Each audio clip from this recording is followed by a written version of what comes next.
Salam, selamat siang sahabat terkasih. Hari ini kita akan bersama-sama membaca firman Tuhan dari Kisah Para Rasul pasal 4 ayat 1 sampai 22. Mari kita tenangkan hati, menyiapkan pikiran, dan membuka diri untuk mendengar suara Tuhan melalui firman-Nya.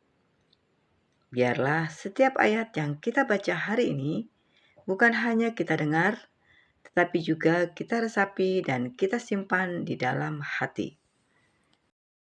Kisah Para Rasul 4 ayat 1-4. Petrus dan Yohanes di hadapan Mahkamah Agama. Ketika Petrus dan Yohanes sedang berbicara kepada orang banyak, mereka tiba-tiba didatangi imam-imam dan kepala pengawal Bait Allah serta orang-orang Saduki. Orang-orang itu sangat marah karena mereka mengajar orang banyak dan memberitakan bahwa dalam Yesus ada kebangkitan dari antara orang mati. Mereka ditangkap dan diserahkan ke dalam tahanan sampai keesokan harinya, karena hari telah malam. Tetapi di antara orang-orang yang mendengar ajaran itu, banyak yang menjadi percaya, sehingga jumlah mereka menjadi kira-kira 5.000 orang laki-laki. Ayat 5-7. Pada keesokan harinya, pemimpin-pemimpin Yahudi serta tua-tua dan ahli-ahli Taurat mengadakan sidang di Yerusalem dengan imam besar Hanas dan Kayafas, Yohanes dan Alexander, dan semua orang lain yang termasuk keturunan imam besar. Lalu Petrus dan Yohanes dihadapkan kepada sidang itu dan mulai diperiksa dengan pertanyaan ini. Dengan kuasa manakah atau dalam nama siapakah kamu bertindak demikian itu? Ayat 8-10. Maka jawab Petrus penuh dengan Roh Kudus, "Hai pemimpin-pemimpin umat dan tua-tua, jika kami sekarang harus diperiksa karena suatu kebajikan kepada orang sakit dan harus menerangkan dengan kuasa manakah orang itu disembuhkan, maka ketahuilah oleh kamu sekalian dan oleh seluruh umat Israel bahwa dalam nama Yesus Kristus, orang Nazaret yang telah kamu salibkan, tetapi yang telah dibangkitkan Allah dari antara orang mati, bahwa oleh karena Yesus itulah orang ini berdiri dengan sehat sekarang di depan kamu." Ayat 11-12. Yesus adalah batu yang dibuang oleh tukang-tukang bangunan, yaitu kamu sendiri. Namun, ia telah menjadi batu penjuru. Dan keselamatan tidak ada di dalam siapapun juga selain di dalam Dia, sebab di bawah kolong langit ini tidak ada nama lain yang diberikan kepada manusia yang olehnya kita dapat diselamatkan. Ayat 13-17. Ketika sidang itu melihat keberanian Petrus dan Yohanes dan mengetahui bahwa keduanya orang biasa yang tidak terpelajar, heranlah mereka, dan mereka mengenal keduanya sebagai pengikut Yesus. Tetapi karena mereka melihat orang yang disembuhkan itu berdiri di samping kedua rasul itu, mereka tidak dapat mengatakan apa-apa untuk membantahnya.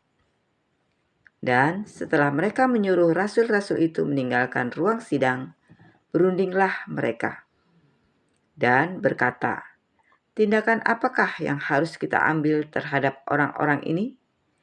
Sebab telah nyata kepada semua penduduk Yerusalem bahwa mereka telah mengadakan suatu mujizat yang menyolok dan kita tidak dapat menyangkalnya. Tetapi supaya hal itu jangan makin luas tersiar di antara orang banyak, baiklah kita mengancam dan melarang mereka, supaya mereka jangan berbicara lagi dengan siapapun di dalam nama itu." Ayat 18-20. Dan setelah keduanya disuruh masuk, mereka diperintahkan supaya sama sekali jangan berbicara atau mengajar lagi dalam nama Yesus. Tetapi Petrus dan Yohanes menjawab mereka, "Silakan kamu putuskan sendiri, manakah yang benar di hadapan Allah, taat kepada kamu atau taat kepada Allah. Sebab tidak mungkin bagi kami untuk tidak berkata-kata tentang apa yang telah kami lihat dan yang telah kami dengar." Ayat 21-22. Mereka semakin keras mengancam rasul-rasul itu, tetapi akhirnya melepaskan mereka juga, sebab sidang tidak melihat jalan untuk menghukum mereka, karena mereka takut akan orang banyak yang memuliakan nama Allah berhubung dengan apa yang telah terjadi. Sebab orang yang disembuhkan oleh mujizat itu sudah lebih dari 40 tahun umurnya. Sahabat terkasih, demikianlah pembacaan firman Tuhan dari Kisah Para Rasul pasal 4 ayat 1-22. Kiranya firman Tuhan yang kita baca hari ini tinggal di dalam hati kita, menguatkan iman kita, dan menuntun langkah hidup kita. Sahabat terkasih, mari kita berdoa bersama. Bapa yang penuh kasih, kami bersyukur untuk firman-Mu yang telah kami baca dan dengar hari ini. Terima kasih karena melalui Kisah Para Rasul 4 ini, Engkau mengingatkan kami tentang keberanian iman, ketaatan kepada Allah, dan kuasa nama Yesus.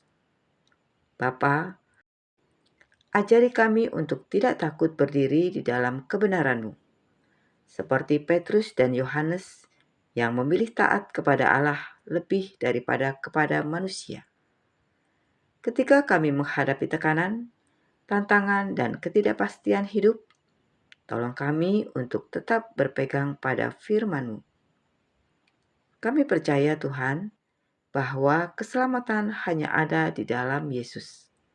Bukan oleh kekuatan kami, bukan oleh usaha kami, melainkan oleh kasih karunia-Mu yang besar. Pimpin langkah kami hari ini. Jagalah hati dan pikiran kami, mampukan kami untuk hidup menjadi saksi-Mu melalui perkataan, sikap, dan perbuatan kami. Kami serahkan seluruh hari ini ke dalam tangan-Mu. Biarlah hidup kami memuliakan nama-Mu. Dalam nama Tuhan Yesus Kristus, kami berdoa dan mengucap syukur. Amin. Sahabat terkasih, terima kasih sudah bersama-sama dalam pembacaan Alkitab hari ini. Kiranya melalui pembacaan Alkitab hari ini, kita dikuatkan oleh firman Tuhan. Sampai jumpa di pembacaan Alkitab berikutnya. Selamat beraktivitas. Tuhan Yesus memberkati.